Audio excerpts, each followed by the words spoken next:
మగవాళ్ళ మీరు ఖచ్చితంగా ఆడవాళ్ళ కోసం రావద్దు, ఆడవాళ్ళ కోసం అస్సలు రావద్దు. ఎందుకంటే మనం నమ్మి మన అయ్యమ్మడు ఎప్పుడు చూసినా తల్లిదండ్రులు అంటారు కదా, తండ్రి కూడా ఉన్నారు కదా. ఎందుకంటే ఆవేదన సార్, కొన్ని ఆవేదనలు చెప్పుకుంటే కరిగిపోతాయి.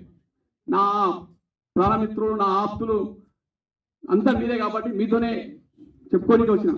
ఇలా అంటారు, అరే ఈ దగ్గర ఏముందిరా పొట్టు, ఏం లేదు, బక్కగా ఉన్నాడు, ఇట్లా చుక్క చుక్క ఉన్నాడు, వీడేమవుతారు రాబాను. నన్ను తీసుకొచ్చి 10 లక్షల మంది నన్ను ఇచ్చేస్తలేరా? 10 లక్షల మంది నన్ను చూస్తారు. ఇలా కారణం ఏంటి? నా దగ్గర మనిషి ఇట్లుండవచ్చు, కొంచెం ఉన్నది, ఇది ఉందని కదా మీరు అభిమానిస్తారు. మీ అభిమానికి ఎప్పుడు నేను చెప్తున్నా, ఎప్పుడు నేను ఇదే, ఎప్పుడు ఇదే, మేము కూడా ఎప్పుడు నేను ఇదే, ఇంతకాలం నుంచి నేను ఏం చేయలేను. చాలా ఉన్నాయి సార్, మాట్లాడుకుందాం సార్. మీరు కూడా ఎప్పుడైనా టైం ఇస్తే ఖచ్చితంగా మాట్లాడుకుందాం. ఈ సినిమా ఎందుకంటే ఒక ఎమోషన్, ఒక సెన్సేషన్, ఒక సంబర్ కట్రీ అన్నీ. ఇక నా తమ్ముడు అన్నాడుగా ఇప్పటిదాకా సంబర్ కట్ట అండి సార్, తమ్ముడు అన్నాడుగా సంబర్ కట్ట అని, అది కూడా మనం చెప్తాము, ఖచ్చితంగా చెప్తాం, టైం వస్తుంది. ఈ సినిమా చూసినాక మీకే అర్థమవుతుంది సంబర్ కట్ట ఏంది అనేది, మీకు అర్థమవుతుంది.